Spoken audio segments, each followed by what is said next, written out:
are live.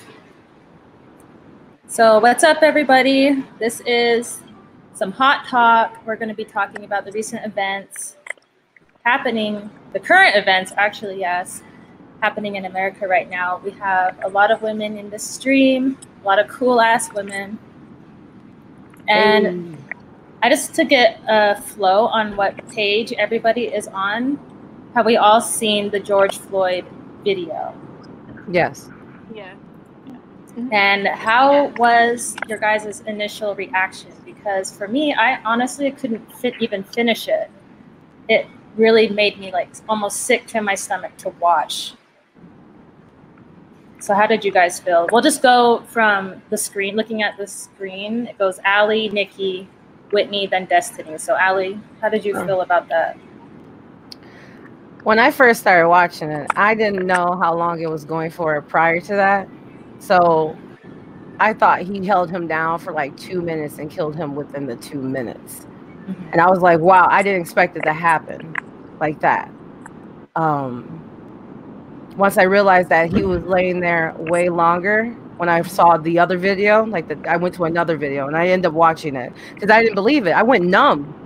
You see it so many times at this point. I went numb and I watched it again. And I was like, I really just saw this. Like in shock.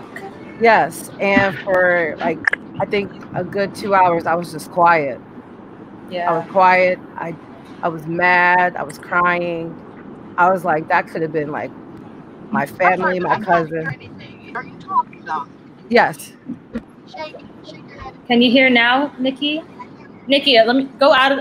I'm gonna kick her out of the stream. Hold on, and have her come back in. Yeah, so it was all bad. Happens. It was all bad. Yeah, I can hear sound. Okay. Yeah, I can hear sound, but I just can't hear. Can you hear now? Okay, just a second, guys. Let me text Nikki. Whitney, do you want to go? Then Destiny after Whitney. So, like, how did you initially respond, or react to that video as it went viral? Yeah, sure. So I'm actually here with my roommate Michelle too. So when I saw it, I was like, "What is happening?" And I think the most jarring thing for me was like that the other officers were just letting it happen. Like, there's a guy that's like telling the people who were saying, "Hey, get off of him! Like, he's complying," and they were just doing it, and the officers were telling them to like stay out of it. Like, why did those other officers let that happen? Like, why? Yeah, that's a big thing too. Like, are they just as responsible? It was sickening to watch him just stand there. It made me like, I wanted to punch my screen. More concerned about the recordings happening, than an actual man on the ground saying he can't breathe. Well, and it's like they even asked him, like, "Aren't you gonna help him?" And he just like stood there and ignored the people saying, "Hey, like, help him! Like, what are you doing?" I don't know. Michelle? Yeah, I would just say like similar to like what you guys said, it's like really sickening. Like, it feels like it was real. That he was dying and nobody was helping him. Other officers just stood there, let it happen, and just like how could everybody just stand there? I don't know. That's what was shocking to me. Yeah, it was shocking to like see someone being murdered, and no one exactly. And nobody even like voiced any concern. Like, hey, like, come on, like, what are you doing? I know somebody who's an officer for Utah Highway Patrol, and what he said that I liked was, how did he explain? Like, once they're in handcuffs, like the fight is off. Yeah, exactly. Like, get his ass in the car, and that should be it. If that's like, why? To me, I feel like just watching the video was extremely sickening because it's like an ideology for like police officers. When they see Black people, they have to use excessive force. Like, we're animals. Like, that notion of us being animals has never left their mentality. Why do you need 4 officers? Have the guy pinned down on the ground. Because my first and main thing is, the police officer's first initial job is to render aid. That's legit what they're supposed to do. That's what they are. So if he's not doing the one job that he was there for, because somebody's asking for aid, he's like begging, not even asking, begging for aid. It was intentionally. I just, to be honest, It's like an ideology that has been passed down for generations. A racist ideology has passed down for generations that has never been corrected. It has never been directly corrected. Okay. Yeah. That's my issue with the I totally see it. Destiny, I want to hear from you. So I haven't actually watched the entire video. I really haven't either. I just watched, I think, the beginning and the end, basically. Yeah. Just like I know what happened and I've seen clips of it, but I don't I don't really want to watch the entire thing. Same. But I don't see any other intention. Like the cop wasn't protecting himself. He wasn't protecting anybody else. He wasn't like, there was no reason to do that. Like, sit there. Yeah, there was like, like, there was what no was the reason? Sit there for 9 minutes when he's just laying there begging for help. And I know I could go out and do so much worse than accidentally spending a $20 bill that was counterfeit, and I would be fine. Like I just know that I don't have to worry about something like that, and I have so much family that does, and it's just, I don't know. It's not right for sure. And this actually happened today. Did you guys see that Nickelodeon commercial or hear about it? Yes. So basically, Nickelodeon had an "I Can't Breathe" commercial, and it shows the words "I can't breathe," just a blank screen, and it's for 9 minutes long, and you hear nothing but breathing. And that's actually pretty impressive to me that they showed that on like a kids network. But you got to think, like, a lot of people watch kids shows. A lot of people have kids, and I think it's good because it's black, and it applies pressure. It makes people feel uncomfortable hearing that, like, because you're hearing breathing for 9 minutes. You know, this is what this guy died. And that's so important, I think, because go ahead. I mean, some children, their parents are, you know, adding fuel to that fire. And so I think it's important for these networks that can reach them where other people really can't as much, to have like these outlets for what's really going on. Because not everyone's parent is teaching them or even for this movement at all. So it kind of gives them an opportunity to come to their own conclusions. Yeah, really exactly. That's a great point. Like that, so it's beautiful. And it was very simple and very powerful. Like, it wasn't anything extreme. It wasn't like I feel like it wasn't offensive. You know, it was literally breathing on a screen for 9 minutes of a silence. You know, I thought that was very cool of Nickelodeon to do that. It's only offensive to those that find it offensive because they don't want their children to be like, it's this weird thing where they protect their children and continue this blind rose-colored glasses type thing going on with them. Yeah. That, you know, I'm near a very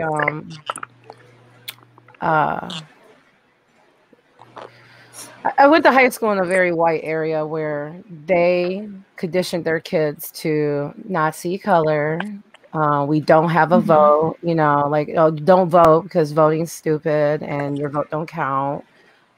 Just all these other all these concepts that will teach a child that is white, that don't have a thought for their own, to believe exactly what their parents is telling them.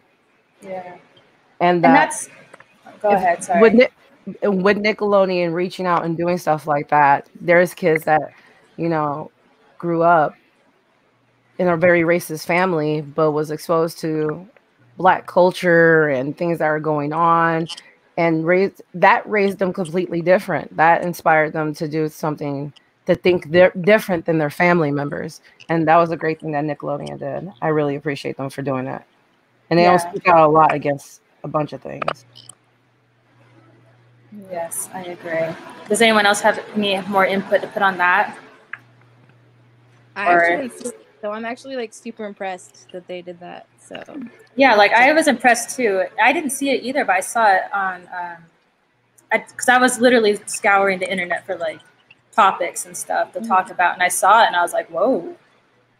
And I like saw the clip of it, and I was just like, wow, that's actually I thought that deep. they like had said that they were gonna do something. I'm actually really but I didn't know they did that. maybe So really cool. like Nickelodeon to actually do it, to actually make a stand, because sometimes I hate the fact that they leave it up to the victims to be the ones to lead and it's not the victim. I feel like it's not the responsibility for the victims, it's a responsibility for everybody else to see that there is inequality in our justice system, and not even just the justice in our everyday life, you know, from the education system to everything else. This is just like a tip of like the iceberg that we have been enduring for a long time.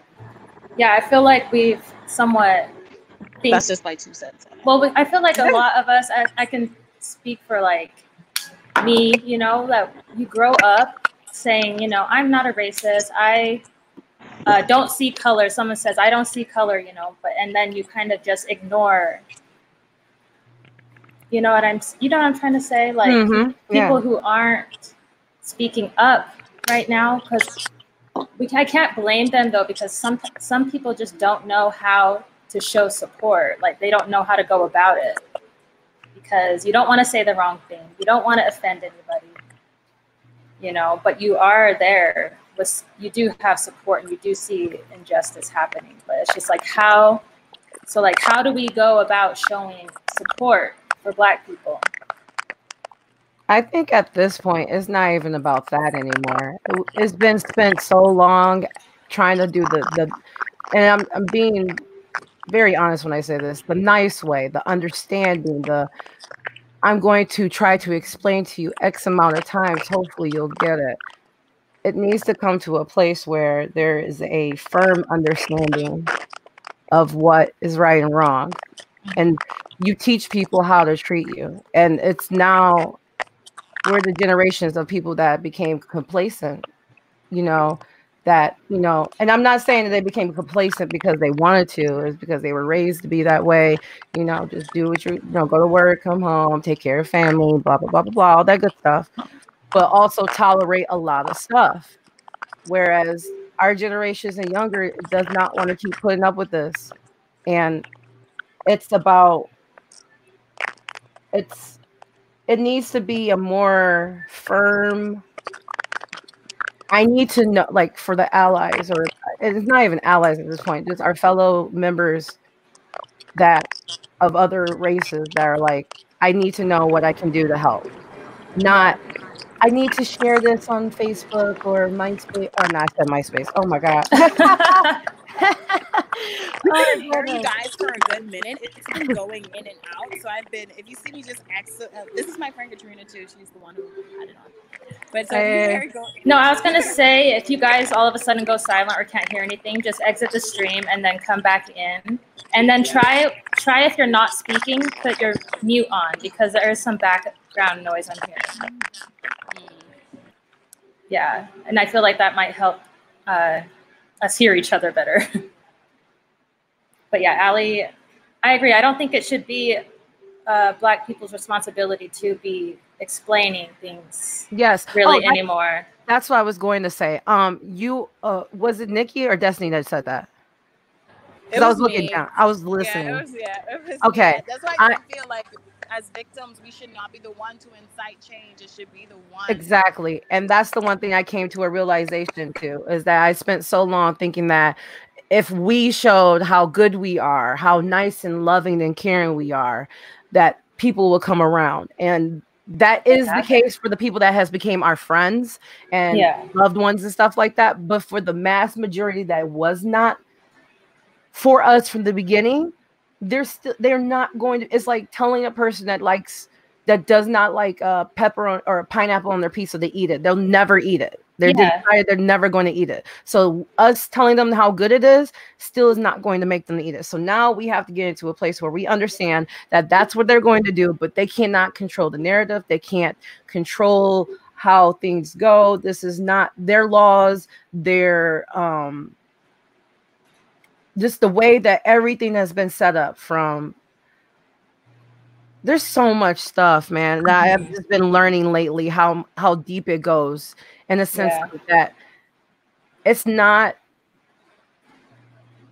we got to really educate ourselves now. And I spent a long time not paying attention to the things that I needed to, but I also didn't know better. And that's a lot of us that we didn't know. And we weren't taught certain things in school to to know that we need to speak up against these things. We just, within the last 7 years, started seeing stuff that as a whole, we can't agree with anymore. We cannot just sit there idly by and we're be seeing nice murders live, like our children executions. is seeing it. Like, I have to explain to my children that, like, hey, I can't stop this from happening. So I need you to understand what's going on now.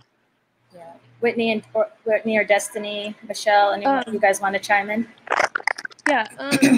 So I think I've seen a lot of like white people saying that like we need to not protest that way, and I just don't think that it's our responsibility to tell anyone how to protest something that doesn't directly affect us. Like, I think the best thing that we can do is listen to what people are saying and just like hear them, and I think a lot of people just want it to be non-violent, and they just like want it to be comfortable, but like it's not going to be a comfortable thing.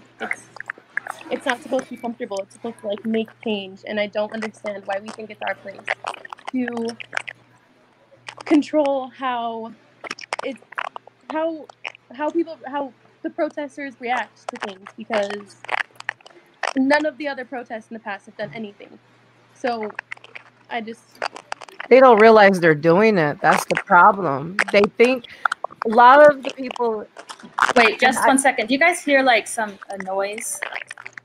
Like gurgling or something? I don't even know.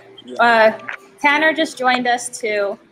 I just want to say again, if you can't hear anybody, just exit the stream and come back in. It normally will fix the problem. And also, if you're not talking, just mute your mic, because it will just help the sound better, so we can better hear each other and everything.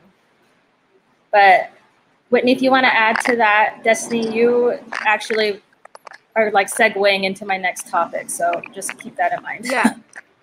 So like before that, like just as someone who, like isn't experiencing it firsthand, it is kind of hard to know where to start. Like, it needs to start. And I recognize that I've been doing a lot of like thinking of how, although like I'm mixed race, I don't have the same issue that you guys are all having.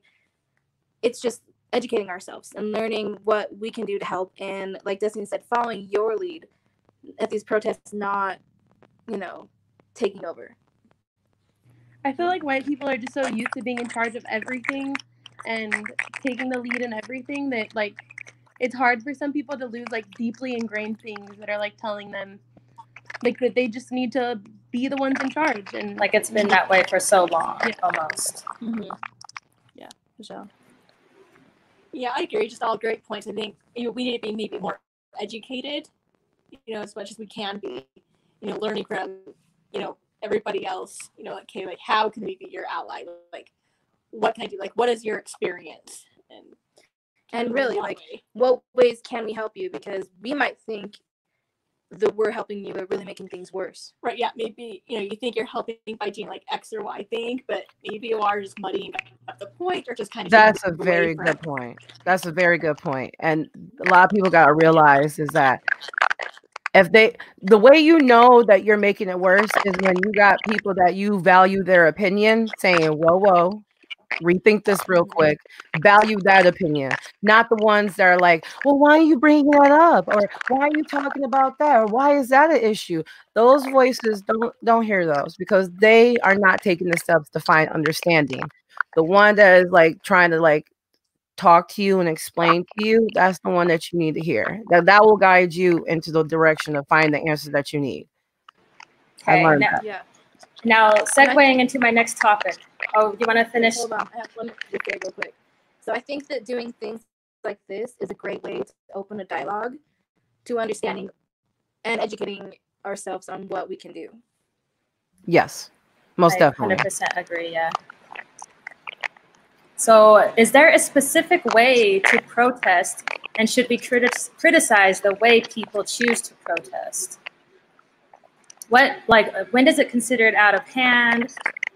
Does this consideration of out of handness apply to everybody, or just blacks in specific? Because that's what you know, is happening? Or, you know, does a protest lose its main focus? What should be done? Are you just talking about like just how we protest in total, like the way Black people protest, or way protest is?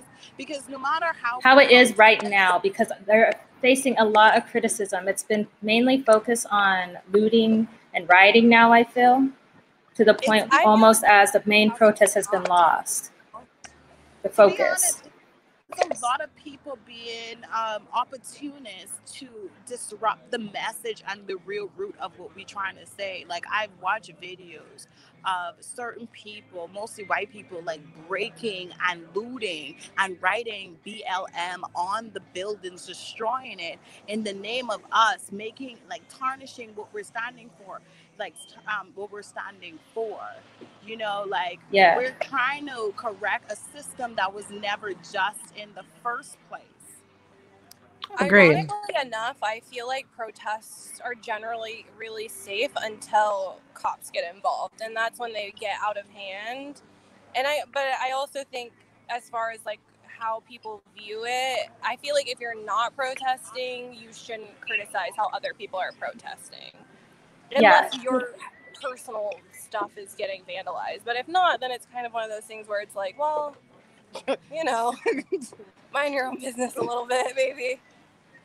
And that's what I've seen a lot, is a lot of people who really didn't have nothing to say about the injustice until riot and looting happened, and then they all of a sudden had something to say. Right. Go ahead, Al. Oh, I was just gonna say, everybody here reads anime, right? Or reads manga, right? No. Just, I think it's just me. Oh, okay. I just wanted to ask that question first before I said I was gonna say. Okay, never mind then. I was just gonna do an example of how people don't realize something, but it's all good. It's not gonna work. Well, I wanted Tanner to be in here because, I think, this is Destiny, never mind. Because she has been really vocal about police officers, but she just left. I don't know where she went. But I also feel that when you're not protesting, you can't really tell people how to protest, because there isn't no right way. Like, we don't understand the frustration of what's happening, because there's been peaceful protests. Martin Luther King peacefully protested and he was assassinated. You know, it's like, what is it going to take for our voices to be heard so people are rioting?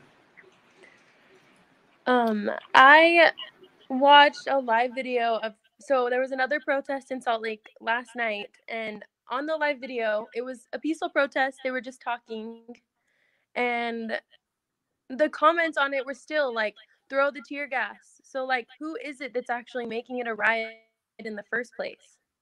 Like, can you guys hear me? Yeah, no, I can hear you. I was agreeing.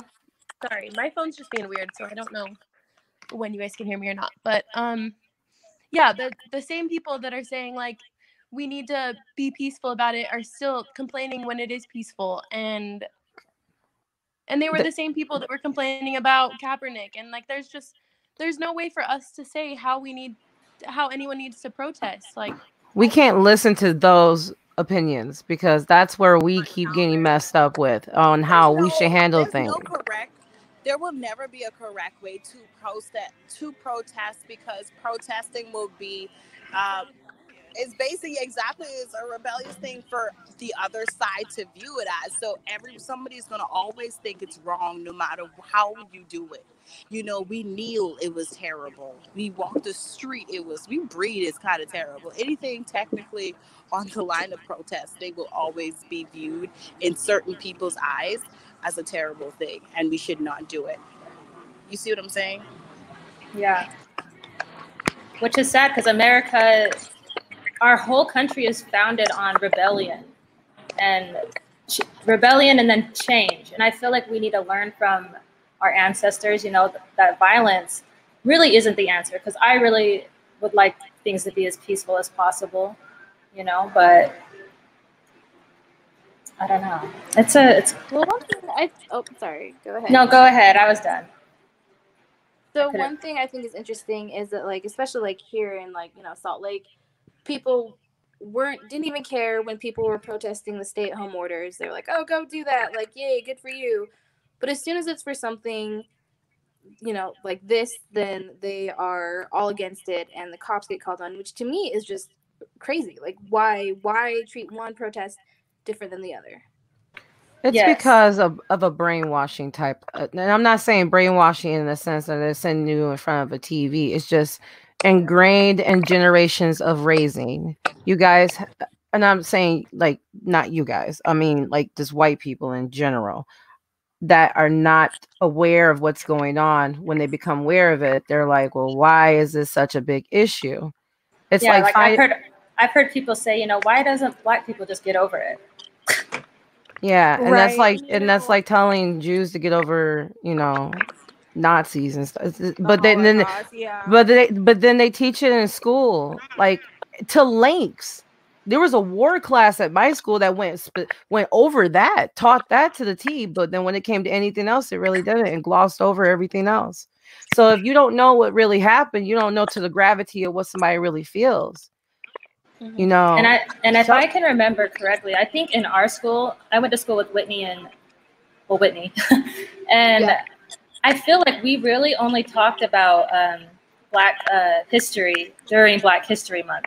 And that's the only time, and that's a glossed over version of that too. A glossed over version. Like, it was mainly Martin Luther King, Rosa Parks, and I don't even know if they spoke about Malcolm X. No, they didn't. And that's why you only see a lot of white kids quoting MLK and Rosa Parks, bringing up, well, Rosa Parks were peaceful, and they sat down, and then MLK, his quotes, no. When they see other Black activists and see what they said, they're like, wow, I didn't know that they were saying. It's like, no, you weren't taught that. That's why. You're basing off what your understanding is. Mm-hmm. Yeah. Something I saw a little bit earlier that I thought was interesting. So I'm half Black and white as well, and so this was on my mom's side, who's white. So it's my cousin, he's full white, and he posted.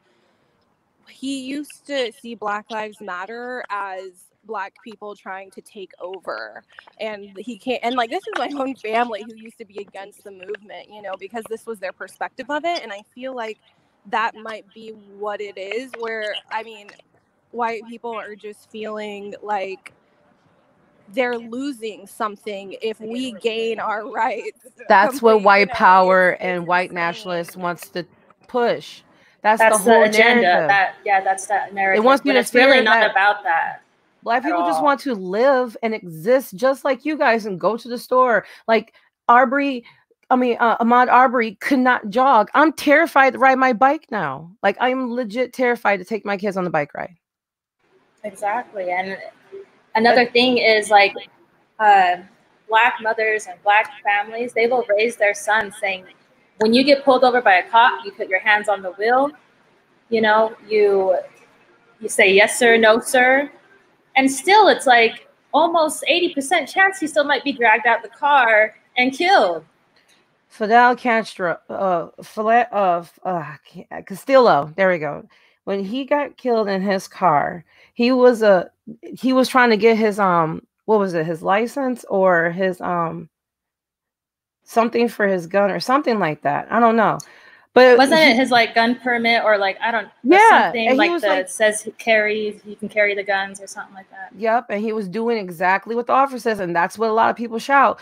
Just do what the police say, and what be the problem? He did exactly what it was, and he shot him and killed him right in front of his girlfriend and her daughter. So his daughter is sitting in the back crying, and his girlfriend's crying, and she's like, "Mommy, I don't want you to say anything, or they'll do that to you too." So now we have to look at another Black man being shot, but on top of that, a traumatized daughter trying to protect her mother, and she is trying to understand the concept.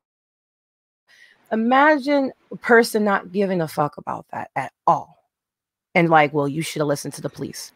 There is so much. That's all they see. That's all they see. So much validation for being frustrated. Because, see, that's the thing that would actually piss me off, because they think that this just happened. Like, this has just been happening for 10 years. This has been happening for 400 years. Some before social media, way before social media. Social media just put a light on things that was isolated incidents and put it on the front view. Black people knew that this was been happening in our communities, because if you watch any movie right now, like back in the day, they do mention some joke about it. If you watch Scary Movie, Brenda talked about it in a joking way, you know. So it was prominent that these things did happen with police brutality, has been happening in the Black community for a long time. So the notion to tell your kids, oh, he was not like cooperating with the police is a huge lie, because we tell our children, we tell our kids, parents have these talks with their sons all the time to, you know, if you get pulled over by the police, you better not resist, because it's 100% you get killed. Okay, it's 100%. It's not even a 10%. It's 100% chance. So we know this going in. It's the people who are just blind to the notion that these things has been happening or was happening are the ones that are saying, oh, he should have just listened to the police officer. What if 4 police officers are on top of you? I don't know what they want from that point. I don't know exactly. And also with Black women. And also with Black women, they use the argument, well, she's being loud and aggressive, and they always got an attitude and can't act right, and blah blah blah and all this stuff, and they're resisting her. Exactly. Like, you're just feeding this narrative. Like, I'm not, just because I'm cool to you. Like, I was trying to explain to my friend, like, he Trump support, he's not my friend anymore, but he like explain to him, like, dog, like, I can be the nicest you see me, you're like, well, Allie, it's just you. Yeah, to me it's you, but to somebody that don't know me, I'm another like Black person that they hate, and I could be snuffed out just as quick, and they don't realize that. See, that's what I'm saying.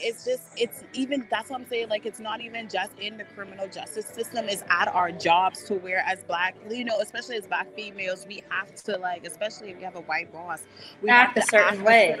You have to conform. You have to conform into their reality, because the first thing they're going to say, you're an angry Black woman or aggressive Black woman, or you're ghetto or something. So we have to conform the way we act to them. And that's basically what I'm saying. Like, there is so many racism in so many different aspects that has never actually been corrected. When they sign give me 1 second. I'm sorry. I know I'm in the middle of this, but give me 1 second. Sorry about that. Well, I can bring up something. I'll bring up something. So a lot of people are shocked when I tell them that my family members just became free slaves, like, in 2013. You're like, what? Slavery ended years ago. No, in 2013, you could Google this. In Mississippi, they finally, you know, abolished slavery. And my family, I'm like, so my grandma, yes, considered a slave until 2013, but she's already passed away beyond, you know, way before this point. So my mom is the first child that's not a slave. And then I'm the granddaughter of you know, at this point. Like, we're not far removed from this. Like, people want to make it seem like this magical, like, slavery was so many years ago. I have 2 jars right now with cotton from my family's, you know, farm, because the cotton from the fields is on there. I lost the seeds. Don't tell my aunt that. She's gonna get mad at me. See, like, even what you just say, like, slavery ended, it never ended in people's mentality, because it's just like us. I'm a Christian because my mother taught me Christianity, and I will most likely teach my child Christianity. When they abolished slavery, that notion of, oh, you know, Black people are human never went away when they're teaching their children these new, you know, they're not teaching in the schools that these laws are still intact. That's the point. They don't want to teach that. They're teaching the fluffy history that's like, yeah, we had some bad moments, but then we did this and we did that, and it turned great. They don't want to address the main issue. They don't want to address it. They want to tiptoe. They're happy of America. Happy of what they got. Yes, America. They want to tiptoe around it, because America is technically happy of what they got, but they're ashamed of what they got it, like how did they get it. And they treat, and here's the other thing that trips me out. The ones that believe the story that they taught them is the ones that they use the most, which is white poor people. And poor, I mean like middle class, because if you're not rich to them, they consider you poor. You know what I'm saying? Like in Michigan alone, if you're not like in Grand Rapids or those areas, they don't care about you. Your trailer park trash in white areas to them, or ghetto blackness to, you know, to them in other areas. In Grand Rapids, it's so bad. It's one of the highest areas for that because of the mentality of the white there. If you are not, at least I can say around my area, they're a lot more woke. So it's a 50-50. Either you're dealing with a racist or you're dealing with a person that's against it, or not even 50-50. It's you're going to. A lot of people are silent, and that's the biggest issue, is that they're the silent ones on the fence that like, yeah, it makes me uncomfortable to say stuff, but I understand what's going on. Like those are the ones that allow this to continue. The oblivious ones, they don't know any better till they realize what's going on. But the ones that know what's going on and still don't say nothing is the problem, and why it continues, because they have been ingrained so much by their families, because their families have been ingrained. Even it's society, I feel like it's a society. Like when you keep to yourself, or you know what I'm trying to say? Destiny, I saw you take off your mic if you wanted to speak on what they were talking about before. I honestly don't remember what I was gonna say. Okay, I'm sorry. I'm trying to watch you guys, so if you guys click off your mic, I'll remember that you want to say something, and I'll try to like get you in. And I really wish I could remember what I was going to say, but I don't know. Well, let me just go into this. So there's institutional racism. So when we say this, it refers to the ideas of white superiority are captured in everyday thinking at a system-like level. So taking in the big picture how society operates rather than looking at one-on-one interactions. Does that make any sense? Because I got that off there. Yes. But, okay. I was trying to, so it's like how is it ingrained into the systems? Yeah. Yes, ingrained almost. We it's like not second nature to be the racist, but like it's not out of our minds or something. You know what I'm trying to say? Well, music is like a perfect example of just one thing that we universally all have in common, but they have used to just keep certain narratives going. No, yeah, just keep certain narratives going, like rap and gangster rap, like that category in its own. Like I understand that's what it is, but that's perpetuating the notion. They gave it that label. Country music, you know, that's country. Your country people. White people music or something. Yeah, it's like you're setting these categories, but when you do it, set it up that way instead of set it up in a way to like celebrate each other. Like if we like when we watch the Oscars and stuff like that, if we all listen to the same music, we all be like, yeah, cheer on and stuff like that. But it's not like that. It's what white people like only. That's the mainstream. What's acceptable to white people. You don't get to hear all the music unless now you know you were on LimeWire and stuff. Yeah. What's another? So another way of putting it I can think of is like how we associate the color blue with boys, you know, and the color pink with girls. Like it's just it's like that kind of, you don't think about it, but it's there. Like you just associate that, you know, when you see a black person, I'm speaking about like a cop, what are they seeing besides like, he's a thug, my life is threatened? Is that what they're seeing? You know what I'm trying to say? Sorry, I'm so bad at like containing. No, you're good. You're saying it's just, again, it's just how you're raised. It's it's family based at this point. Yes, exactly. It's basically generations being taught of like to suppress like any other race other than their own at this point. Like we're right. Yeah, so if it's not what we're, if it's like thinking of it, you go over your friend's house, or no, your friend comes over your house, right? And she likes to cuss out her mom. You don't come in my room. How dare you? You're not doing anything. The typical, you know, and that's stereotyping. But I've had a lot of friends that do that. Actually, my best friend, the first time we met, we went to her house and she was cussing out her mom because she was in her closet grabbing her shoes. Now, me, I'm standing there like, whoa, I'm about to get killed if I do that to my mom. You know what I'm saying? But in certain families, they're allowed to do that behavior. So if you're taught you know, certain things through. I forgot where I was going with that, but yeah, no, I knew where I was going to go with that, but yeah, no, I passed. Go ahead. No, it's like we're almost brought up. Of course, we're brought up to believe like what our family believes, because that's the most people we're around our entire lives. I feel, you know, so it's really up to us or you as a person to expand your knowledge about something, especially if you don't understand. It's easy to just click a like button, what is it?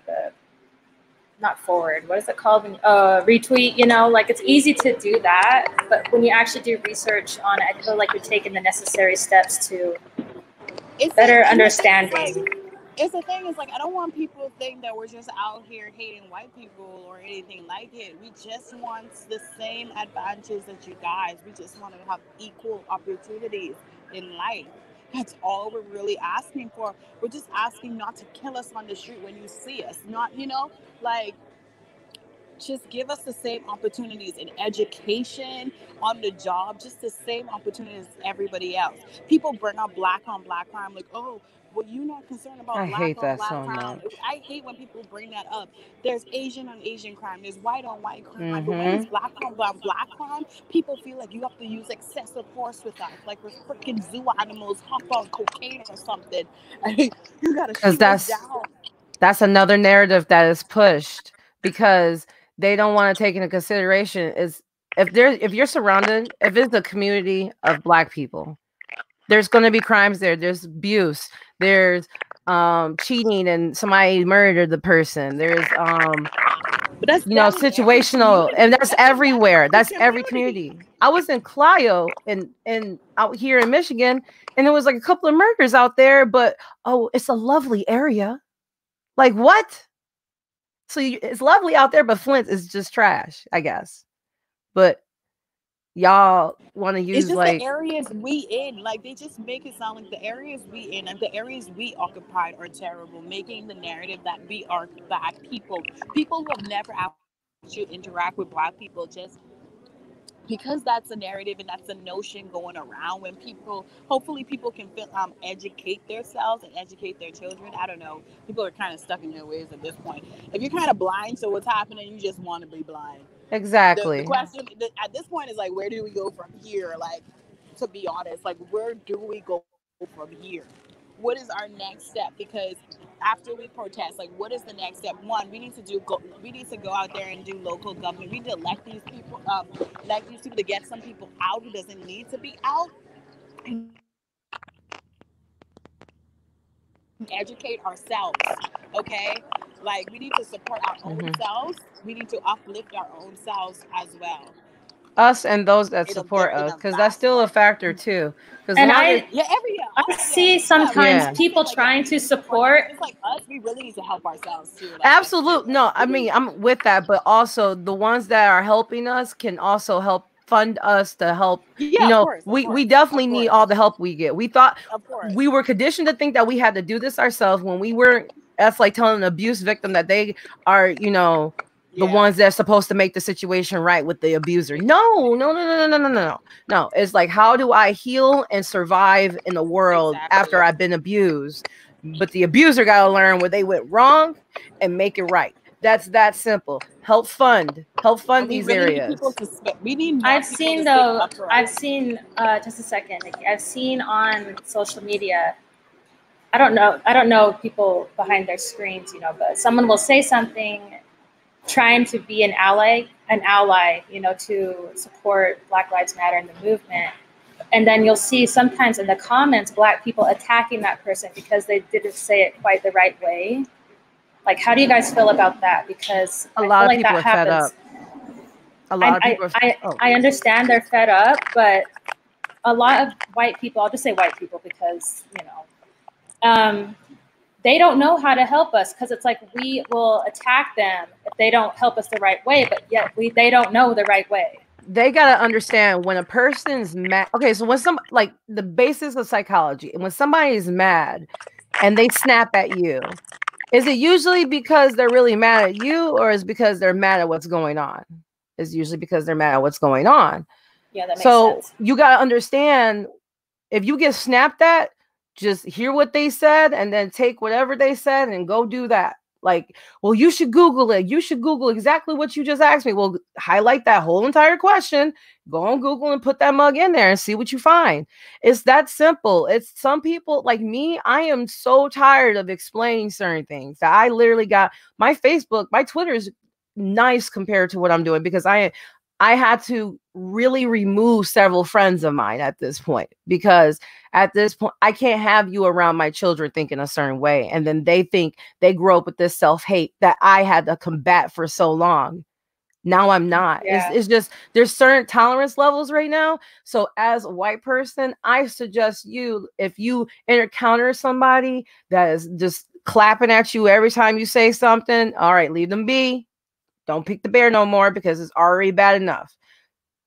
Find somebody. There's so many people out here that's tweeting right now. Find the tweets, find the threads that have the answers. Don't Whitney, keep expecting. Yeah. Whitney and Destiny, I saw you guys in mics go. Well, I think like I'm sorry. Go. So like speaking like, you know, as someone who doesn't have the experiences that you guys have had, but wanting to speak out, I think sometimes people get scared because they're going to get like clapped back at, which what you were saying definitely makes sense. And you're right. Like it's a normal expression to be angry about something that people are finally just seeing or just recognizing or seem like they're just seeing because they're just now making a comment. So I think sometimes it's hard to, well, and even as like someone like to admit that maybe you were part of the problem, like it's hard for people to admit that. Absolutely. So I think like people commenting isn't necessarily supposed to like, you know, make people mad or offend them or whatever. It's their way of reaching out and saying like, hey, I am here for you. Sorry if this isn't the right way. I'm trying my best. I'll learn and educate and be better. And that's all it is. That's it. That right there, what you just said is exactly how it goes. Once you have a bad encounter, hit it with that. Don't take it personal. That's where I'm learning right now. The biggest thing that I do, and a lot of people do, is we take certain things personal. When it's not, you know, if it's not happening to us, like there's certain things we take personal, but like when a person is, again, like you're like, I'm trying to educate myself. I'm just trying to reach out. Well, I'm tired. I don't want to. Okay, I get it. I'm just going to move to another one, but I hear you out and I'll come talk to you once I find out exactly what I need to.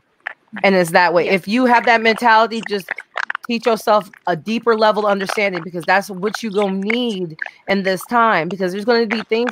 Imagine like when 9/11 happened. I don't know how old you guys were, but for me and watching my dad pack up and get ready to go, it was so mind blowing that this was actually happening. Yeah, it was scary. Oh, exactly. So for us as a nation that experienced 9/11, that's essentially like, imagine if 9/11 happened right now and you're like, wow, there's people out here that wants to really bomb us. And like, we knew this happened in history, but we never experienced this before. There's people that lost their parents, and I knew this person that worked there. Like that's mind opening. And this is what you're experiencing now. It's just a lot of people, when Black people are mad about that, it's because it's been happening to us, been happening to our parents, and then getting lost in the narratives of other things, like exactly our voices. Hey, Destiny, you wanted to say something? Yeah.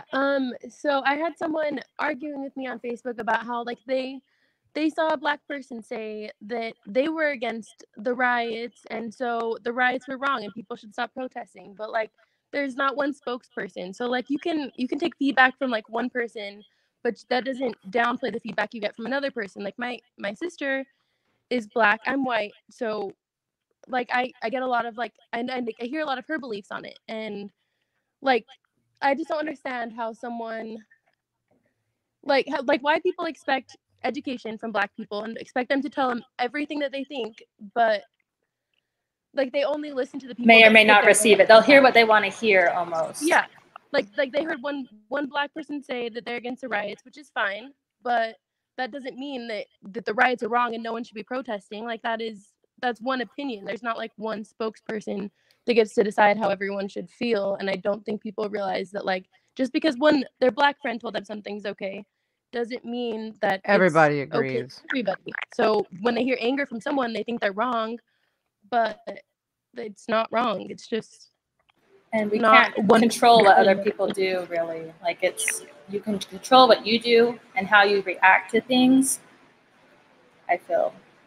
My next question is racism versus ignorance. Does it go hand in hand? Yes. And you want to maybe explain? Oh, okay. So the reason why I said they go hand in hand is that racism still exists. Oh, you want to go, Nikki? No, go ahead, Ali. Sorry, Go. our mic was messing up. Go ahead. Oh, okay. The way I see, like racism still exists with while ignorance gets to live. The moment that you're not ignorant of the situation anymore, then you eliminate racism in your line, and that's where the whole idea of generational curse breaking comes into play. So, say if you have, and I can speak for myself, my fiance came from a line of, racist, and he's white. But he was the one that broke it. And it's that simple for a lot of people. Not that simple, I'm saying, is that the moment that you become aware. You take a stand of something. Yeah, exactly. Oh, no, this is the moment you realize that it exists. And that from that time on, now are you moving in a racist way or are you moving in an ignorant way? Yeah, that makes sense. Exactly. And in the sense of, once you become aware, then you're choosing that point to become racist if you continue down a certain path. But up to a certain point of ignorance, yes, it's okay to be ignorant, because we're all ignorant. And the word ignorant is turned into such a terrible thing because it's joked about and stuff like that. But being ignorant of something is not a bad thing.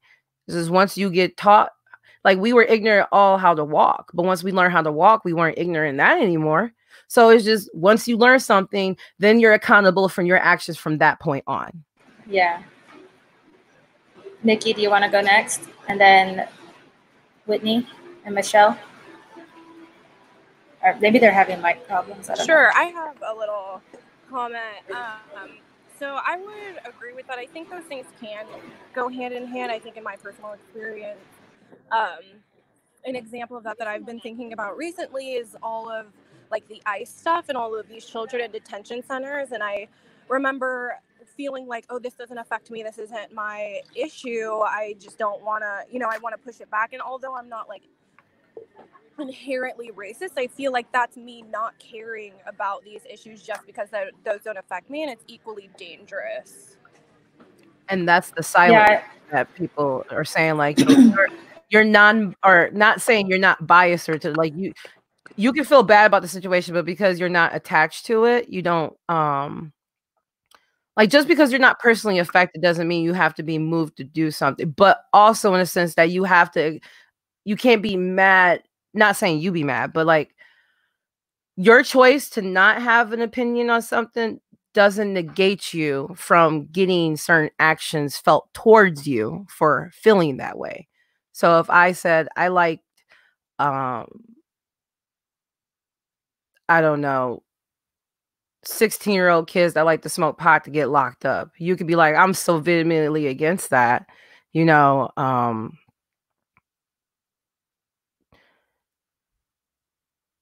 Wow, all the mics are off and it sounded like everybody was gone. I was trying to listen. I forgot what I was going on because I thought everybody was gone. No, we're all listening. I'm just. But yeah, no, I totally get that. Yeah, sorry. I forget what I'm saying a lot because I smoke. I'm sorry. No, but I get what you're saying too. Like, it's like, okay, well, this doesn't apply to me, so why should I speak about it? Like, it's like that sometimes is a mentality that we have. It's not my problem, and that's what I think. This whole thing with George Floyd, so many people saw it. It's like, can we still sit here and say this isn't a problem anymore? Like, we watched this guy get murdered. Like, how can we stay silent? Like, because a lot of people are speaking up about this now. Like, I feel like a lot of people. Yeah, every color, every race. To answer your questions, I would say yes, that ignorance and racism to a degree do go hand in hand. Yeah. Because you have Nikki, you turned off your mic. No, I agree with what Ali said though. Like you're ignorant, and then once you do make that choice, it's up to you as a person how you move from then on out.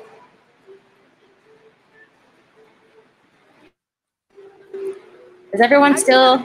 Yeah, I'm still here. I'm still listening. listening. Okay. Yeah, I have still a here. question. So, how do you guys feel about police in general?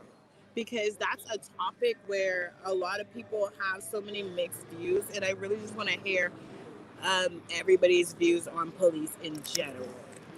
I'll go first. So I really do feel that there is a need for law enforcement. I feel safe with law enforcement, but that's me personally. I do have a good respect for law enforcement. I've never encountered really a bad, quote unquote, bad cop, you know, but I'm seeing the injustice happening, you know, but that's how I feel about police in general. But I do feel also there's something that really needs to be done. There's something that's underlying racism in the police because of what happened. Like, I don't know what it is, but it needs to be changed. I personally think that there should be like a complete reform in the police system where people need to do like a extensive background check on people's mentality, and if you have any type of mental issues, or if you even align with any type of organization that wants some type of debt towards something, you should not be even able to apply. There should be it needs to be a reform, to be honest. They really need to look at like all of the things have been happening and actually, take in consideration like, hey, these are things have been How can it be changed? Like, it's not changing. Exactly, because I don't think that all police are bad. And I would not say that all police are bad. And to be honest, some police, especially some Black police, go into the force because there was a lot of racism back in the day, and they had to join them so they don't kill us all back in the day. That's how it was, because they had to basically align, because before there was Black cops, there was just only whites patrolling everything. I think there's good cops. I just think a lot of good cops let bad things happen. So they're not policing each other. Yeah. But as I'm saying, just like people, you just about to. It's like people are good and people are bad. We just have to weed them out. That's it. I don't think ever like a specific person could be good or bad. It's basically what you taught, your ideology. You have to have that thing to stand up for the victims. That's all it is. Like, you need to stand up for the victims. And I just don't think they should just kill. Creating victims. Exactly, they're creating victims. We just don't want us to be killed. That's legit. That's it. We don't want to be killed. Ali, Destiny, or Whitney, do you guys want to say? And then I'll ask my next question. Let me go real quick. I've had bad experiences with cops before, and I've had great experiences with cops.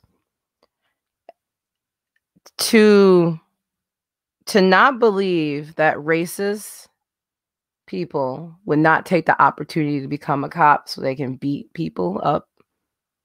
Like, why you become anything, your interests, things that you like doing, like guys that are aggressive, that love fighting MMA, they go to that type of stuff. I've been friends with so many guys that just went to MMA because they love fighting. That's a lot of people that becomes cops. You don't see a lot of aggressive people being like, I don't see a lot of racist firefighters, because to become a firefighter, to endanger yourself for somebody's life, that takes a different type of mindset and a different type of character. So police officers that hire other races, because that's the ones that, like, we could do all the training in the world, but the ones that are training and the ones that are hiring, those are the ones that we got to talk to. It's got to be about morals at this point. What is your morals like? Your morals speak so much about your character. If there's certain things that you're okay with, certain things that you're leaning on the fence with. If you cannot police a Black area if you don't understand Black people at all. I agree. Yeah. And you can't be a police officer in a white area if you're terrified of what's going to happen to you. Because if you're in a racist area trying to be a good cop, you might get attacked. You got to know what your demographic and what you're dealing with. You need to know who you're hiring in the moral way, because there's people that will just, I'll follow the police code and I'll do justice and all that stuff and do all the training and then go on a killing spree. That the guy that killed George Floyd, he had 3 other bodies under his, or 2, was it 2 or 3 other bodies under his belt at this point? I think it was 2. I'm not sure though. At this point, somebody let him keep going. And like, I think we need to check these police officers nowadays. Like, they need to be checked. Not all of them is racist. All of them are trying to fight the good fight, but they're also the silent, compliant ones because they don't want to lose their job. They got to feed their families too, and they hate what's happening. They don't know what to do. Those are the cops that you see are speaking up now, and they're pushing. And that's good. They got to stop being so scared. They're the ones that got to protect. I think, like, with that, part of it is people who sometimes want to be cops have, like, a power trip. And they go after those who they see as the most oppressed or the easiest to handle. And that's why sometimes there are bad cops. In general, I think that most cops don't want to be that way. But you're right. If they don't say anything, then they're just like the way that the other ones are. They're not helping the situation. They're complicit and they're letting this happen. But it's like there's, bad lawyers, bad doctors. It's not all of them grouped together. So my own experiences, I was in a car with my brothers, driving to go camping, and we got pulled over. And my brothers look, I don't know, different. You've seen them, Sierra. I don't know how to explain it. But yeah, they're big. They're Filipino or half, but they're big guys. They're just big, like strong-looking guys, intimidating. Until you know them. And they pulled us over. Yeah, they're not scary at all. He pulled us over, and I was in the back seat asleep, and he put the flashlight in and asked if I was okay. And like it kind of like threw me for a loop because I was like, they're my brothers. Like, we weren't doing anything, we weren't speeding. So I think there are just those cops out there who are just trying to like get their fix by being that way. They thought you were kidnapped. Yeah, they did. They thought you were kidnapped. Like, are you okay? Yep, I'm good. They're my brothers. I'm all right. But yeah, so I think that's wild. I'm sorry you had to experience that. No, I mean, I haven't even been thinking about these things have happened, but nothing compared to like racism, that like Black people have experienced. It's just, to me, going back to like the ignorant thing, is that happens all the time. Even at my own job, like ignorance happens. People mistake me for what I am all the time and then make little comments about it. And I like don't say anything. And now that I think about it, I should, because it's not okay to allow them to do that. But back to the cop thing, I think that like in general, they're good. There's just some bad ones in there. Yeah. And there needs to be something done about that. Destiny, do you want to go? Yeah. With cops, like, obviously it's not every single cop is just this horrible person. Like, there's no way that could ever be a thing. But when it's the whole system that's working against like a certain group of people, like, there's obviously things that need to be changed. And when people say all cops are bad, I don't think everyone means that every single cop is an evil person. I think they mean that the system they work for is an evil system, and it's not working the way it's not working the way that it's set up. And with what Whitney, I think, said, there was one time I was at an amusement park with my family and my stepdad, and my stepdad is the only one that was like noticeably Black. Like his daughter was with us, but she's very, very light. And we went on a ride, and he held our bags on the ground, and we got off the ride, and there were security guards talking to him and like trying to like take him to jail because he stole the bags he was holding. Like, we were at an amusement park. Like, how often do people sit on the ground and hold bags for people? Like, and we're in Utah, so not a lot of Black people. And when they just saw him holding our bags, they just assumed he was stealing them. I think that they need to work on I just think there's a Being fear when people culture, see like Black people that they need to. I don't know how we fix it, but I think that's what needs to change, is seeing Black people as criminals that just for being Black. I think a way to start fixing it though is really like conversations like these, because when we don't talk about it, nothing gets fixed. You know, it gets pushed back again, and then it's like another person will be killed, and then it's like, okay, that starts back up, and then, you know, people fall off, or it's like these riots and looting, like that has become the main thing that people are talking about now, almost, or that's being the main counter to the whole movement. Like they're saying, well, you guys are rioting and looting now, like what the fuck? Like it's like it can never just stay on point. It always gets lost somewhere, like the whole point of all of this. Sorry. I have another topic. Did everyone speak what they wanted to say on good cops, bad cops, basically? I'm assuming yes. Yeah? Can everyone hear me? Yes, I can hear you. Sorry. Yeah. Okay. I'm just making sure because I saw silent. I don't know. Yeah, see, isn't that silence weird? It's the silent. Yeah, I'm like, oh, shit, did I lose them? Okay, so what are your guys'? We're just listening attentively. Like, what is that? I know, but it's good. So your thoughts on the hashtag Blue Lives Matter and what it represents, how it's used. Does it derail the importance of Black Lives Matter in the movement? What are you guys' thoughts? I'll go first real quick. It derails the conversation immensely because it makes it about us versus them when it's never about that. We're asking for respect. That's all it is.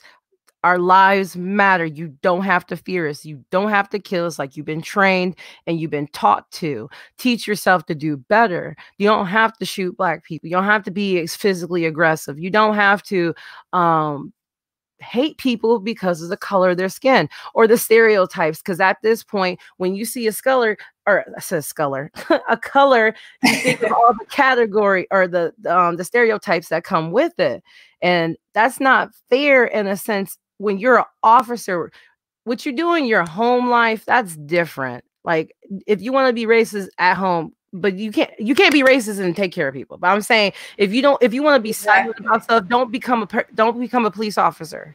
You know, like that's not for you. If you want to be racist, don't try to take care of people that you don't like, because then you can't get mad when people get mad at you for killing them. So my concern is, when was Blue Lives like in jeopardy? Like, when was that a thing to where it's like Blue Lives Matter? You actually asked to be a cop to be the one to, as a first responder in case of aid. So Right. when were they in jeopardy to be like, okay, so it's just like them. It's like people taken away from the real cause. We can't even have our own thing. Okay, we have to be like suppressed to where it's like, oh, let's not talk about you. Let's talk about all lives matter. Blue lives matter. Like, damn, we can't even have our own life. You see, Firefighters Matter didn't come out. All Firefighters Matter came out. Like, what's the issue here? Like, they risking their lives, and they're not even trying to arrest anybody. They're just trying to rescue people. Well, that I totally agree with both of you guys. I've never seen a situation where a cop maybe gets murdered. You know, it's terrible. I've always seen their justice, you know, for the cop. Especially if the cop's maybe killed by a Black person, that Black person is going to jail for the rest of their life. Like the fullest extent of the law done, even the death penalty sometimes. Like I've never seen a cop have injustice the way a Black person does. Yeah. So I was actually having this conversation, Sierra. This is why I started talking to you about it. I had a friend yesterday who posted something and was like, well, am I supposed to be against the looters or against bad cops? And she was trying to make it in like, it's one group against the other, and that's not what it is. It's not Black people versus white people. It's not Black people versus the cops. It's everybody versus racism. And I honestly, like what you guys were saying, like Blue Lives Matter just completely invalidates that. But I feel like it's like, oh, this group is happening, and now we're gonna have Blue Lives Matter because they're also dying, but they're not. That's not what's happening. But to be like to say, cops? to even to say that you have to choose between the cops or the rioters, that took away from the whole reason why we're protesting. Mm-hmm. That took away from the whole. We're not talking about the cops. We're not talking, but we are talking about the cops. We're talking about the injustice of Black people that has been suppressed for a very long time, to where people feel, especially cops, that they can just kill us instead of actually doing their job and bringing us in. If it's such a situation, instead of using excessive force, we're just saying, "Don't kill us." That's legit. Right. It's the simplest thing, but people can take away from what it actually stands for. Those two things should never been like the main issue of what the protest is. Exactly, Right, and because it's not. that's what we were talking about, and I was trying to explain to her, like, that is not like what this is about at all. And like, if you don't know that, then you need to learn that. Like, that is not what's happening. Yeah, you're not you're not anti-police if you just say, you know, Black Lives Matter. That's not anti-police. It's just anti-police killing people. It's anti-injustice. Like, you're for justice for these people. You're seeing people get murdered on camera, and you don't support that. What is hard about supporting that? You know, supporting the cause. You know, what is so hard about it? Why does it have to be Blue Lives Matter now, or All Lives Matter? Why is it such a debate? So I just had a quick question, because Katrina bring an interesting point of view. You think if they'd have changed the title of the protest, people would have felt differently about it? No, because it's Black people. It's the purpose. I mean, if they'd changed, they would have just do it on purpose. Exactly. They'll turn anything. It could be we matter. Well, we all matter. It could be it could turn into Black shirts for Black solidarity. Well, white shirts for white solidarity. I mean, look at TikTok right now. TikTok is the perfect example of the battle that's for what's going on in the world right now. TikTok is like a breeding ground for that right now, because you got the racist kids posting all this stuff and fake doing all this stuff. Then you got all the kids that's speaking out against it. There was a blackout on there, and then the racist kids got mad and did a whiteout. Well, the kids that are not racist, that's white, they took over that. It's that simple. It's wild. It's that simple. Just take over that. Y'all gotta, the ones that are white that got this fed up with it, it's gotta be like, you know what? Tolerate it. We're gonna treat you just like pedophiles. You cannot be racist near me. I can't have it. I'm going to educate myself as best as possible. It takes time to understand the levels that is here that you got to fight. But the first thing you could do is, if you hear anything wild, no, not around me. Well, why not? Because I'm not like that. Sorry. You could go do that around somebody else. Yeah, I actually had a situation. So I was at a party, you know, and where I live, it's generally white people. And a lot of people were saying the N-word, and I grew up not saying the N-word, because to me, I felt like, since I'm around white people so much, I don't want them to think it's okay to say, you know. So I never use the N-word. I never say it. I feel awkward when I say it. So anyway, so at the party, they just kept saying it, not to me, but just saying it because I think they got too comfortable, you know. And I was just like, no, it's not okay. Stop saying it. I'm not cool with it. You don't hear me saying it. So why are you? You just got to really shut it down. And they listened. They were like, oh, sorry. Like, they actually were like, oh, we didn't know you felt that way. So I think it's good. We do have to speak up, because people aren't as bad as we assume them to be sometimes. I have the opposite. I can't really go into super details, but I literally had to just, in the last couple of days, remove like years worth of friendship, because for one of them and their family is a big avid Trump supporter in the religious type way of like, praise him, he's saving all of us type way. And it's like, you've been my friend for X amount of years. You see my family, you hear me for years. He never used the N-word around me, and then come on my land, my property, and starts using the word in front of my children. And it's like, you have no respect for me. I don't even call you names of your property. I don't go in your house and tell you what to do. I don't tell you what to say, even though I hear the crazy stuff. But you come here and you think you're going to do that? In high school, I was in an all-white school, so I couldn't do that. I had my friends. I couldn't use the word.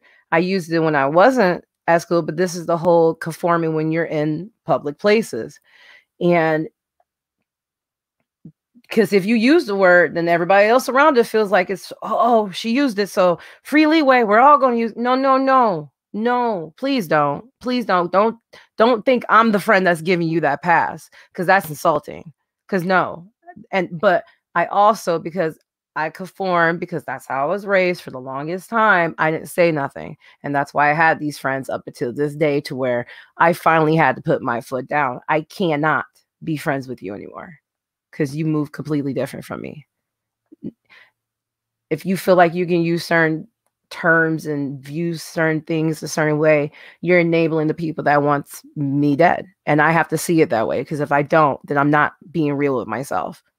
There's certain people in her family that will love, not her family, his family, that will love to see other people, but because, see something happen to other people, but because it's me, oh, it's because of you. It's not going to happen to you. It's fine.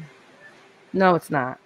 And that's the brainwashing that we do, that those of us that are Black, that grow up in white areas, or mix and grow up in white areas, this brainwashing that we conform to, that we didn't even know to. We got to really open our eyes to the reality of what's going on. Yes, I see exactly what you're saying. So this was a comment I saw just like on the internet. I think it was under one of Brago's streams. And they said, do the acts of vandalism and riots have no overreaching purpose other than to vent anger? So are people angry at what's happening, or are they angry like because of coronavirus? Like, what do you guys feel like the vandalism and looting has to do with anything, I guess, is what I'm asking. Does it have a purpose? Or are people just literally angry? Whoever wants to speak can speak.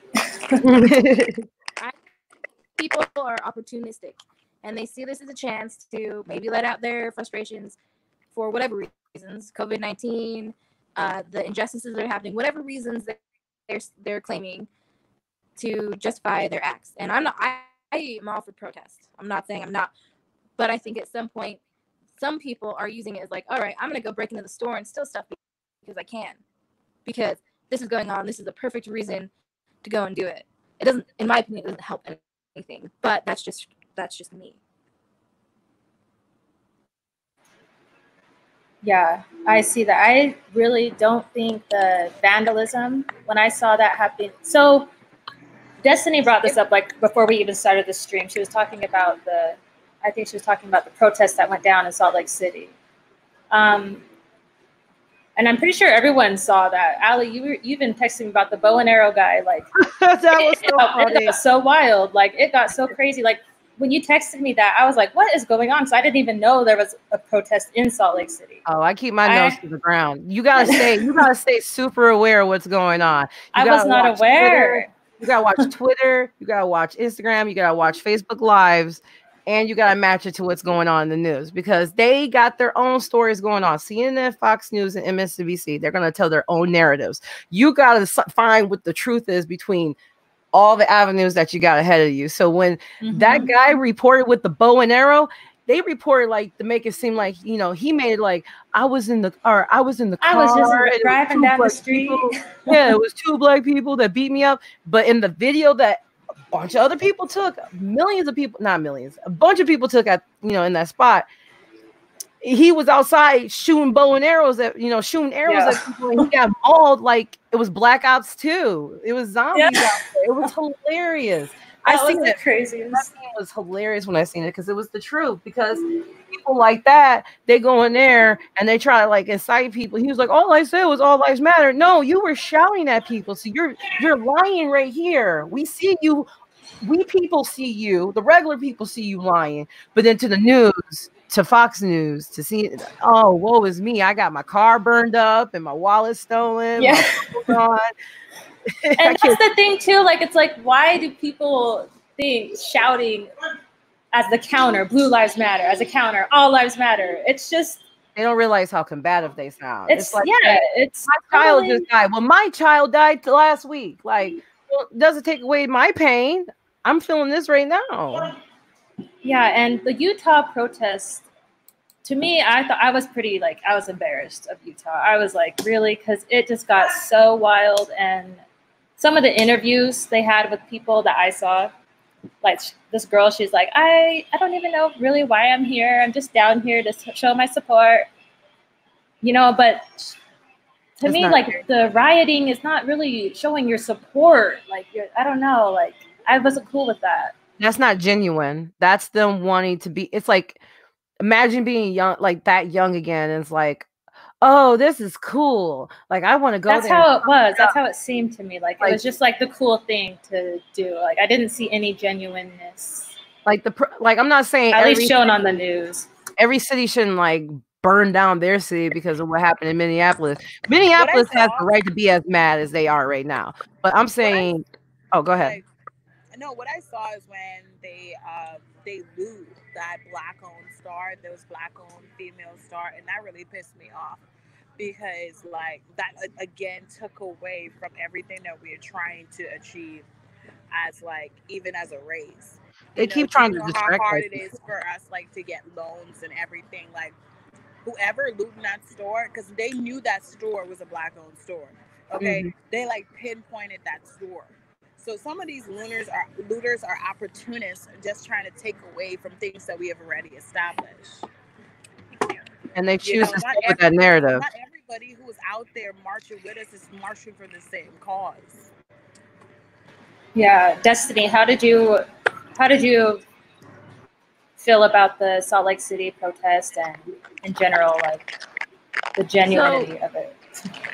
I feel like a lot of people were just there, like, to take pictures and like be crazy and like look cool, you know, like be an activist, like just think they're doing better, just to like show people that like they are doing better, not for like the real reasons. Like the same people that are like, and a lot of people that are destroying stuff are probably don't even care about the cause at all. They're just doing it just to be crazy. But I do understand some of it. Like I do understand some of the craziness. With the guy with the bow and arrow, like he deserved that.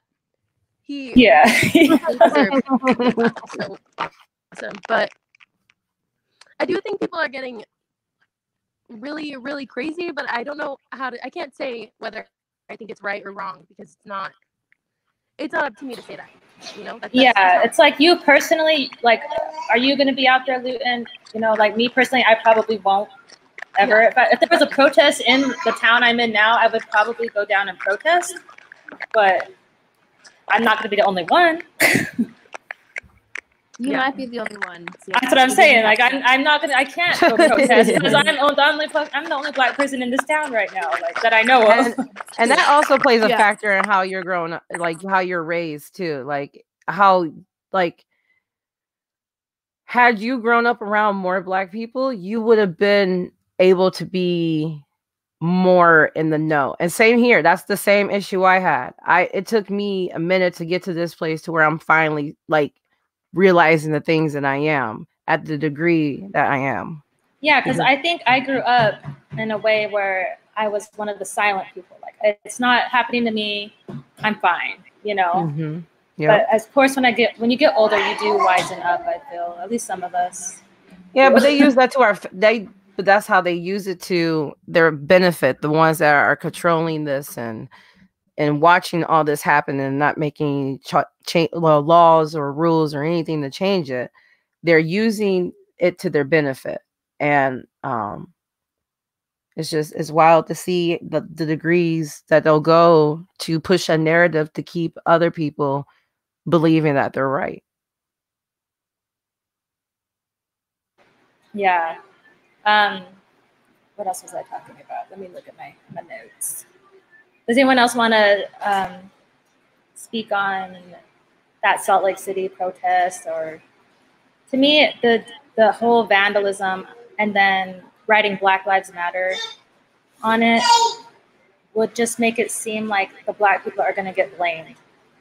Because, and that's what I don't like. That's why I don't like the rioting. I don't like the looting, because I feel like no matter what, Black people are going to be blamed for it, even if they are doing it or not, you know. But like, I don't want that to happen, because I really do feel this injustice needs to be fixed, and I don't want it to be lost. But at this point, I feel like it's the opposite. Like, a lot of people feel like that's it. We tried to be super nice all these other times. This time, you're going to feel it in your pockets. A lot of people have insurance. And like you said, there's people that are targeting certain businesses. Because on the news, there was this one building that had Black-owned businesses on the windows on one side. But on the other side, when the paper wasn't up there, that side was all smashed up. So there's an obvious, you know, agenda here in the background of all of this, and you got to be smart enough to sift through that to see what is really trying to go on and speak vocal about when you see, like, yes, I'm not going to be just destroying property. I'm not going to do that, but I also don't want people to feel like, because it's okay, well, let's do this peaceful again and again and again and again. You see, this conversation, this uncomfortableness that everybody's feeling is forcing the progression of these conversations even further. These are conversations that we weren't having last week, but now we are, because of what happened. And that's why uncomfortableness, with there's a balance, good and bad. When bad things happen, there's good that follows. And we just got to keep focusing on the positive and as much as we can through this, but also understand that there's a great rage right now, and can't focus on the people that are using it to their advantage. So I don't think there's oh, go ahead, Destiny. I'm sorry. I don't think there's a problem with like not liking the riots. I think there's a problem with people who only want to talk about how rioting is wrong, who don't have anything to say about the issue that's being protested. Like, they just want to talk about how buildings are burning. Like, when if you're mad about both things, like, that's different than when you're just mad about the riots, not mad about the reason people are rioting. Yeah. Yep. Agreed. Well, as like a white person, well, half white, whatever, when I see people like white people at these protests doing that damage, to me is all I can think of is like, oh, you're not helping anything. Like, exactly what you guys were talking about. Brown people, Black people, they're gonna get the blame. Doesn't matter who did it. Doesn't matter that the white people flipped over the car. They're automatically gonna think that it was the Black people, when it wasn't that. Like, that is what like irritates me as someone who is white. Like, why are you doing that? Same. Go follow their lead. Don't be so aggressive. Don't be so like, don't do that unless like, you know, follow their lead. Don't, like, there was a video here that was people showing like, hey, don't go in breaking the store. Don't do that, because that's not why we're here. And then people ignore that and did it anyway. It's so dumb. So I think if you're going to go to the protest, you need to support the cause, not take away from it. And not give, you know, the media or like other people something else to talk about.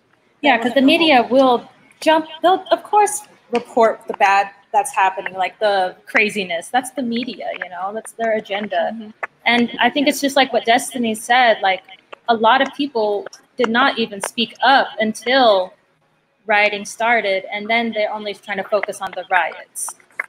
Yeah, and like what you were saying, Sarah, is like, yeah, Salt Lake, it surprised me the way that people acted here, because there were so many places, like Colorado was peaceful. They all just did it peacefully together. Like, why did it didn't? I don't know why it had to turn that way. Salt Lake just went mad crazy.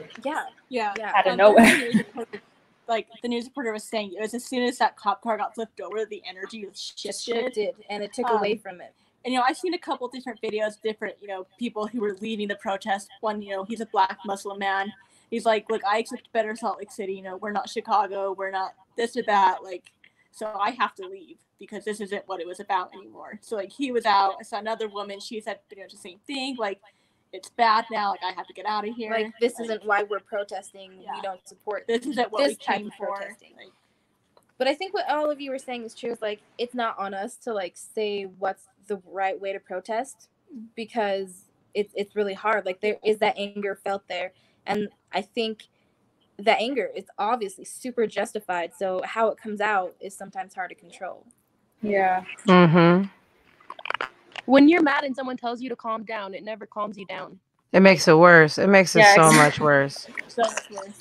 So, how do you feel about police presence at like protests now? Because I've heard on like a bunch of stuff on the news, like, oh, peaceful protesters are getting attacked by the police with tear gas, or I don't know if it's true or not. I really don't. But if you look at the live videos, you see it. That's what I'm saying. You got to find a balance between social media, because those live videos, we got to stop this. Like, when we see what we see on those videos is what we see.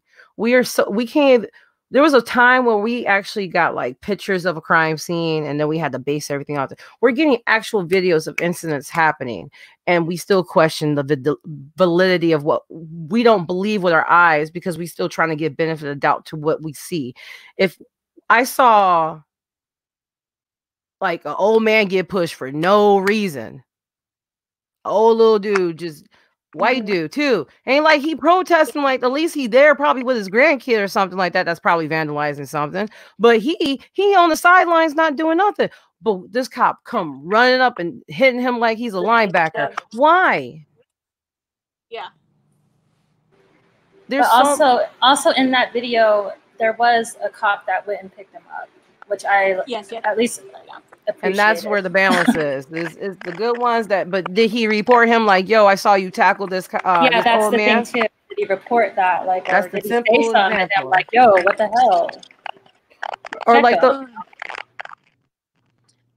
I think that when people see a cop do a nice thing, they praise them for it, but that's their job. Their job is to protect. Like there are people that are against the riots and against the protests that are posting pictures of like a cop hugging a little black kid, and then they're like, problem solved. But that's not it. Like a cop doing the right thing isn't the whole problem being fixed. Like, you can't just praise people for doing the bare minimum. That's why a lot of us in Flint was worried, because with Chief Swanson doing what he did, and you see everybody taking that video, although we didn't think we were going to get the news, like everybody here that was talking about it, when it hit on CNN and stuff like that, they started taking the narrative away from the fact that this protest was happening. Oh, peaceful protests. They're changing the narrative, and they focused on them. They don't even like that. Our police are friends with us. Like, they're part of our city, and we don't have police brutality like that to the lengths of other cities. So they took that story and created a narrative with it that's what we were worried about. But it still shows that peaceful protests and like good cops exist. But like you were saying, there's a problem when there is good cops, or there's people using good pictures to justify why none of this matters. It's just hard to hear that. What's even worse is the posts where the cops are kneeling in solidarity, and then I see people comment, they pepper sprayed us 20 minutes after that, for the media. It was like it's a big hoax. And that's horrible, because even I was starting to feel it. I was like, okay, there are cities where their cops do have their back, and then you see these posts where it was like, yeah, that was a whole show, and it's just like gut-wrenching, it's crazy. So unfortunate. That's exactly what happened with Trump when he just went and did that photo op. On the way there, he gave that speech about how I'm going to be there for the peaceful protesters. But then you're pepper spraying, tear gassing, and having your police push them. And then you're saying that you're going to bring in the National Guard and the military. Why? When we already know when there's peaceful protesters, then there's looters. They are choosing to focus on the looters to justify why doing this. And that's the biggest problem here. Yeah.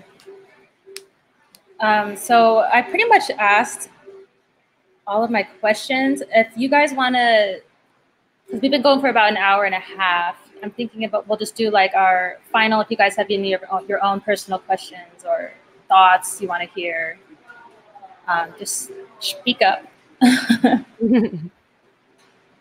If I oh, I'm sorry. You're good. Go ahead. I was just gonna ask, like, I try to speak up as best as I can. I try to do what I think is right, and I don't ever know if I'm doing the right thing. So like, what do you guys what do you guys like to see in people from white people during all of this? Well, to answer your like how I view you for doing that, you sticking up, it's like you got to think of yourself as a separate entity. And like in the sense that like just because I'm part of a family or a part of a group of friends, I am a separate individual being. And you standing up and being that person, you're influencing others around you, regardless if you see the fruit of you. Like you speaking up is going to affect somebody in some way, whether it be negative or positive. So don't lose the sight of that. You doing you, and like long as the ones that you value their opinion because you know that they're coming from a good place, they're telling you you're good, then continue on that path. But when people tell you, no, shut up, you can't talk about these things, you don't know what you're talking about, why are you speaking over your wife? No, you keep doing it. You keep finding your path in it, because again, at the end of the day, you can't let anybody else derail you from the path that you got going on. You are fighting a battle that around you, there's not a lot of people doing that. They're conforming still. And that's them trying to force you back into conforming. You don't need to do that. You don't need to, like, okay, well, you said that, that's cool, fine. That's how you feel. You can't change my opinion. We got to be just as strong in our opinion as, they're not. So I want to see white people keep that same energy with the people that's giving it to them. That's what I would like to see.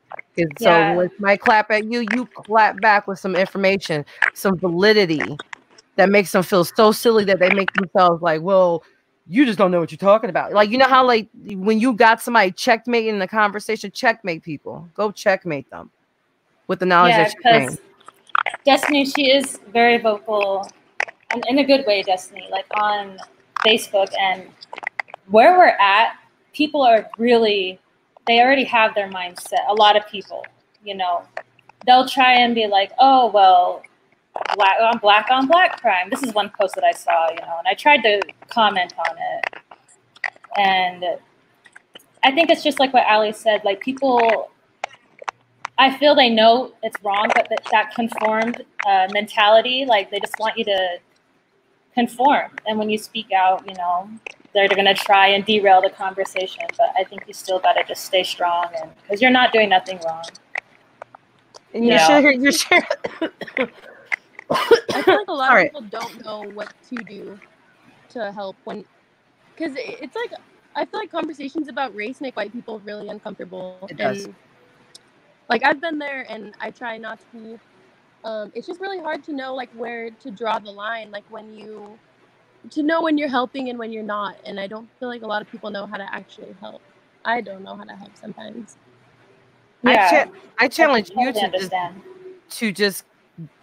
We care so much about what other people think that it makes us move accordingly. If you feel the need to speak on something, speak on it. Like for you to get in this stream right now that's going to be posted on YouTube, there's going to be people hearing the way you think and thinking about it and maybe feeling some type of way to just the way they think. And the courage to do that just shows that you're at a place that like now you got to stop letting these people bother you and just post what you want, because then people are going to see your strength behind what you mean and what you say, and it's going to affect them to start seeing where you're coming from. You're going to inflict change just by speaking up. Yeah, I agree. Totally. And I do find it beautiful. So I know in my personal life and what I've seen more good happening than bad when it comes to the subject. A lot of allies coming in, out. My timeline isn't that toxic, on Facebook or Twitter. Like it's actually really lovely to see the support, and it makes me even come out of my shell a little bit more too, because I'm a conformed person. Like I was always raised to just be the best person I could be, so I'm treated good, because I don't want to be treated differently. I want to be treated like everybody else. I want straight hair like everybody else. Like I wanted to blend in so much, you know, that now I'm like, especially now that I started my YouTube, I'm just being a little more vocal and a little more putting my opinion out there. Like once it's, of course, one step at a time, but like it's a continuous growth we got to do in life. Yes. Nikki and Kat, do you guys want to say something? My question is just like a general question. So what do you think needs to happen? Because like after the protest is done, like after this all said and done, what do you think is next? Because technically I'm just a foreigner looking and giving my examples, to be honest. Hey, you got your green card now. You're an American. Welcome. Okay, I can't vote. So technically I have a green card, but I can't vote. So technically I'm like at a spot where I'm just an outsider still looking in. Well, it's just like you just moved into a new area. Now you about to see what your community's like, dog. You're about to figure it out. He's about to figure it out. So I'm asking, like, what do you think is next? Are you done with that? Yeah. So yeah. I think there needs to be a whole like retraining of police, because I haven't seen it happen, and it's like, have they been training police differently, or is it just the same old thing? You know, like that's what I feel really needs to be changed. I think they've mostly just been brushing it under like the rug, like and it's been happening for so long. It's like, how has there not been anything? Because they didn't want you to pay attention to it. They wanted to keep it going because they got to do what they wanted. There's people in higher places that don't care about Black people being killed. Once you understand that concept, then you understand why it's so easily swept under the rug, or we got these so many issues. It's because there's people that are in higher places that do not care that it's happening. And so what next as American people should you guys do, since that's the way we're going? What is next to do? What's next is they got to give us like an idea of what's going to happen, like with the court. I don't know what's going on with the court system and how things go. What everybody's telling me is that they need to come up with an idea of like start trials, start all this stuff, and he needs to get convicted. If he doesn't, then it's whatever it is at that point. Then either it's going to be chaos. I think it will be chaos. It's not going to be like that. It's not going to be like Black people is going to be running around wilding out or anything like that. It's going to be okay. Now, whoever decides to lead us is going to have to speak up, and this is our demands of what laws we need set in, and then like this is the plan we're doing now, but in a nicer way of like, okay, we need to integrate and with allies and stuff like that. But once they do once they do a verdict, we do not know how people are going to take it, and it's going to be a consistent idea. I'm sorry, guys.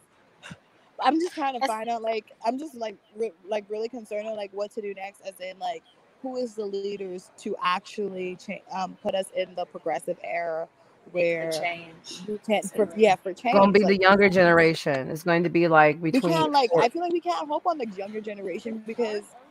The younger. No. Everybody's hoping on everybody. I'm saying between like 30 to 40, not the younger generation. Like the young generation is the ones that's like out there protesting right now. That's their lane. They're fucking shit up. They're out there. They're doing what they need to do. I mean, not in the sense of that they're protesting and they're out there. They're out there.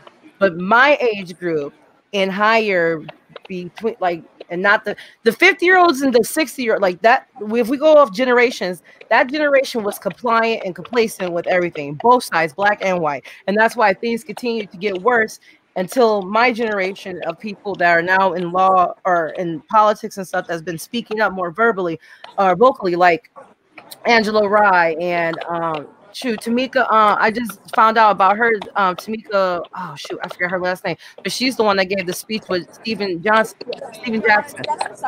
Together. It's just there's new people that's coming out because they're feeling moved to. It's just MLK wasn't there from the beginning. Malcolm X wasn't there from the beginning. They were busy studying and like learning everything. So when the time comes and that person takes the spot of what's going on, like speak up. It's just, you know, it's happening now to force people to finally make it. We're forcing ourselves to finally speak up, but everybody else is forcing themselves to become realizing what's going on. So it's going to take a minute for the person that's going to lead us to show. It's just, this is going to force it a lot quicker now. Yeah. Whitney and Michelle, did you guys want to have a question or thoughts? Well, just think about that. I think that, like, coming from a legal standpoint, it might take some time to get that verdict. So that's like gonna be kind of a different time, like in that waiting period. Like, what do you do in that waiting period? But I think like has been mentioned, having conversations like this, but on bigger levels with more important people than just us. Not that this isn't important, right? But like leaders, no, yeah, sit down and really like have it out. Like, okay, Black communities, we see you're struggling and we recognize we haven't been good. What can we do to help you? How do we help you? Like, what, like, you know, things that we can't necessarily do on our level. Like, what needs to be done? Like, this, yeah, they just need to ask the question. Need to happen. Like, these need to happen. Like, bigger conversations with those who can. Maybe they need to put this stuff like on voting, you know, like specific things, like vote for it. People like, that's our power. Our main power for as citizens is our power to vote, I feel. And not just voting for leaders. We need to vote for like laws. Like, what do we feel is best? And we need to vote for that. You know what I mean? I feel like that could be some sort of solution too. I think we need to be told, once everybody got an idea of who's running for what, or what judge is going for what position, Senate, Congress, all that stuff, on each level, we need to, as a collective, like for the people that we trust, because there's multiple people, but they all got to be on the same page as well, until we have but like your options is between these two. We done extensive research, and these two people have history of this, and this is why we don't lean this way. They got to give a justifiable reason that's not on BS why we should vote for this person. We need direction. We need somebody to tell us regular people that don't know the mumble jumble lingo of what's going on. This is who we like.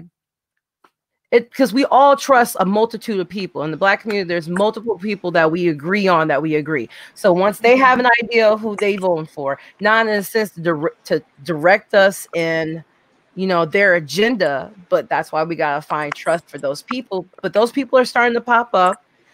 Yeah. But in the same way, when it comes to white people, you gotta pay attention to those people too. So exposing yourself to Black, like I suggest listening to the Breakfast Club on Heart Radio. Charlamagne the God, Angela Yee, and DJ Envy. Funny ass show, but it's amazing because it's the community as a whole coming to the show and everybody discussing, because they talk about news, they talk about what's going on, but they talk about everything from the Black perspective that you will understand in a way that will. Now you would like, okay, I get where they're coming from here. Oh, okay, I get this. Oh, okay. But then when you go back to your, you know, regular where you go to get your regular news, then you'll start seeing that there's a difference in how the stories is told, to where you can make your own decision and how to handle it. Yeah, that makes perfect sense. Yeah, this is good. I like that. Actually, really good. Yeah. Hey, anyone else want to have an input, or else I'm just gonna end the stream here. I'll give it a second. I gotta get these headphones off my ears, yo. They're being squeezed so hard. But, you know, I really feel we are going down a path of change right now. And for the most part, I do feel like people want to be allies. They're just trying to find their way how to do that, you know? And we just gotta, I hope one day come to a place where we all just love each other, you know? Absolutely. And just respect. It's about respect for human life, you know, respect for one another. Even if you're different of opinions, you know, we can still respect it. And as friends, like, I don't know about strangers, but like if your friends, you know, are going wild, it's like Allie, you know, she said like she had to get rid of them, and it's that, or you can just, I don't know. I don't want to say accept it, but you can either try to talk to them, and if it doesn't change anything, then that's when you gotta throw them away. But I mean, it's just aligning people that align with your morals. We also, as humans, condition ourselves to be around people that probably isn't good for us, but because we care about them, we keep them in our lives. Yeah, you got to get to a place where you are either you align with my.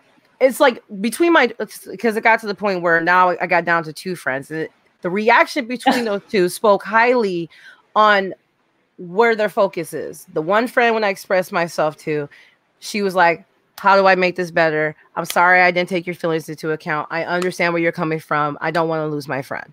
Where the other one, her first reaction was, I'm sorry, but you know, but this happened, and this happened to me, and that happened to me. The 2 differences that one cared about my feelings and validated me and wanted to make it better, regardless if she understood or not. The other one was too busy making excuses for herself. And that's when, you know, you got to know the difference and what you're dealing with. That's true. If you guys, I don't know if you guys want to like shout out like a social media or whatever. You want to gain some followers? I don't know.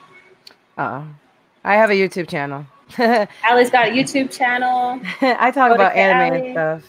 Yeah, I mainly do anime too, but I really wanted to do this. I was talking to Nikki about it. I talked to Allie about it. I'm glad you did it.